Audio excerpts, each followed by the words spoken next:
Hello student, आज का हमारा टॉपिक है सब्जेक्ट वर्ब एग्रीमेंट। अच्छा, सब्जेक्ट और वर्ब दो चीज़ें होती हैं। होता क्या है, देखो सब्जेक्ट जो होता है और वर्ब जो होता है, जब हम टेंस पढ़ते हैं तो हमने एक रूल पढ़ा था कि अगर सब्जेक्ट सिंगुलर है तो उसकी जो हेल्पिंग वर्ब होती है वो भी सिंगुलर होती है।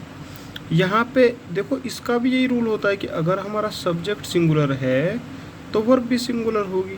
ठीक है, तो एक इसका बेसिक प्रिंसिपल बनता है। देखो सब्जेक्ट और वर्ब आपस में एक समझौता कर दें। सब्जेक्ट बोलता है कि अगर मैं सिंगुलर हूँ तो वर्ब भी सिंगुलर होनी चाहिए। ऐसे ही वर्ब बोलती है कि अगर मैं सिंगुलर हूँ तो सब्जेक्ट भी सिंगुलर होना चाहिए। ठीक है, तो ये एक बेसिक प्रिंसिपल होता है कि हमारे जो सब्जेक्ट वर्ब एग्रीमेंट होती है तो सब्जेक्ट अगर सिंगुलर है तो वर्ब भी सिंगुलर होगी, और अगर वर्ब बच्चों सिंगुलर है तो सब्जेक्ट भी सिंगुलर होगा, तभी ये रूल हमारा बन पाता है। ठीक है, तो इसकी एक डेफिनेशन से जो ऊपर मैंने लिखी हुई है आप देख सकते हैं। तो आज जो हम रूल पढ़ने वाले हैं सब्जेक्ट वर्ब एग्रीमेंट में, वो पढ़ने वाले हैं एंड के रूल। ठीक है, तो एंड के रूल क्या होते हैं? देखो एंड कई जगह यूज होता है। तो फर्स्ट रूल देखिए एंड का क्या होता है। And when two subject are joined by and, ठीक है, द वर्ब इज प्लूरल। अगर बच्चों दो सब्जेक्ट को एंड से जोड़ा गया है, दो सब्जेक्ट या दो नाउन को, ठीक है, दो सब्जेक्ट या दो नाउन को एंड से जोड़ा जाता है तो आने वाली जो उनकी बच्चों हेल्पिंग वर्ब होती है, सॉरी वर्ब जो होती है वो प्लूरल होती है। देखो एग्जांपल फर्स्ट देखो, राजेश एंड राकेश। अब यहाँ राजेश और राकेश इनको एंड से जोड़ा गया है और उसके बाद हैव लिया गया है। ठीक है, तो हैव प्लूरल है और पास्ट। ठीक है, तो यहाँ पे एक चीज़ और ध्यान देने वाली है कि जिन भी वर्ब के पीछे एस लगता है वो सिंगुलर होती है। यहाँ पे हैव जो है वो प्लूरल है, ये टेंस में भी हमने पढ़ा था।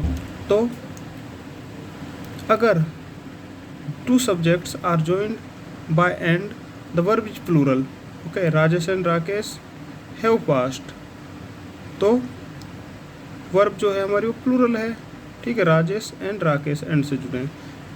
नेक्स्ट देखो, time and tide, wait for none. तो वेट अगर बच्चों एस लगता, जैसा हमने टेंस में पढ़ा था कि अगर हम एस लगा देते हैं तो वो सिंगुलर वर्ब बन जाती है। ठीक है, तो यहाँ पे जो वर्ब है वो वेट मतलब प्लूरल है। ठीक है, टाइम और एंड से जोड़ा हमने बच्चों, तो टाइम समय और लहरें जो होती है वो किसी का भी इंतज़ार नहीं करती। जब दो सिंगुलर नाउन हो, ठीक है, और वो एंड से जुड़ी हुई हो और एक ही पर्सन या एक ही चीज़ की ओर इशारा करती हैं तो वहाँ पे भी वर्ब सिंगुलर होती है। यहाँ देखिए कैसे पता चलेगा हमें। The teacher and poet is dead. Teacher and poet, ठीक है, the teacher and poet is dead. तो there is teacher and poet, ठीक है, are same person. There is poet and teacher are same person, so verb is singular. अब हमें ये कैसे पहचानना है कि सेम पर्सन है? The teacher and poet is dead. तो यहाँ पे हमें ये कैसे पता लगेगा कि सेम पर्सन है? तो इसके लिए आपको क्या करना है, अगर कोई कंजक्शन, ठीक है, या फिर पजेसिव प्रोनाउन आता है नाउन से पहले, दोनों नाउन से पहले, तो आप उसको अलग अलग मानेंगे। और अगर एक से पहले, जैसे द टीचर, ठीक है, आर्टिकल आया यहाँ पे, तो दो द टीचर है, द आर्टिकल बच्चों द आया यहाँ पे, इसका मतलब द टीचर एंड पोएट से पहले कोई आर्टिकल नहीं है, पजेसिव प्रोनाउन भी कोई नहीं है। That's mean the subject is singular. ठीक है, तो वर्ब भी सिंगुलर होगी, इज। ओके, नेक्स्ट देखो, अब हमें क्या देखना है, अगर हमारे सामने, अगर हमें लगता है कि दो अलग अलग चीज़ें हैं तो वहाँ पे हमारे सामने या तो दो अलग आर्टिकल्स होंगे या वहाँ पे दो अलग अलग पजेसिव एडजेक्टिव होंगे दोनों नाउन से पहले। जैसे एग्जांपल देखो, the teacher and the poet are died. देखो अब यहाँ पे द टीचर, टीचर से पहले आर्टिकल द का यूज हुआ है, एंड द पोएट, पोएट से पहले भी द, तो इसका मतलब दोनों जो पर्सन है वो अलग है, सेम नहीं है। ठीक है, my aunt and my guardians have come to see me. अब यहाँ पे माई आंट, मेरी जो आंट है और मेरे जो गार्जियंस हैं वो मुझसे मिलने के लिए आया, मुझे देखने के लिए आया, तो दोनों अलग अलग हैं। तो ध्यान रखना, अगर जो नाउन होती है, एक नाउन से पहले कोई आर्टिकल या पजेसिव नाउन है और सेकंड नाउन से पहले आर्टिकल या पजेसिव प्रोनाउन नहीं है, तो वो वर्ब हम सिंगुलर मानेंगे। लेकिन दोनों से पहले कोई आर्टिकल या पजेसिव प्रोनाउन है तो उसे हम प्लूरल मानेंगे और उसके लिए हम प्लूरल फॉर्म का यूज करेंगे। जैसे the teacher and the poet, इसमें आर आया है, आर के लिए डाइड यूज किया गया, फिर आर जो है वो प्लूरल है।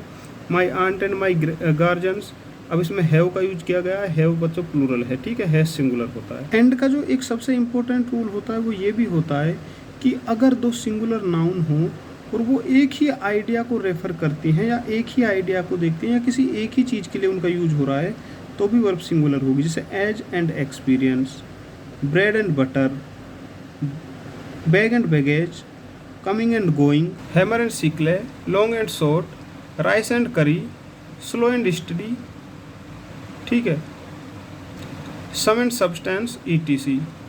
Slow and steady wins the race, steady. तो अब यहाँ पे आपको करना क्या है, जो दो नाउन्स का यूज हुआ लेकिन दोनों का मतलब एक ही है या एक ही आइडिया को रिप्रेजेंट करता है या किसी एक ही वस्तु के लिए, थिंग्स के लिए यूज किया जा रहा है, ठीक है। तो अगर कोई दो नाउन जब जुड़ती हैं किसी एक चीज़ से और वो किसी एक ही आइडिया को रिप्रेजेंट करती हैं, तो उसको हमें सिंगुलर नाउन मानना है और वहाँ पे आने वाली वर्ब जो होगी वो सिंगुलर होगी। अब यहाँ पे एक चीज़ और देखें, विंस, WINS। तो बच्चों आपको कभी भी जब भी सिंगुलर बनाना है तो उसके पीछे एस आएगा।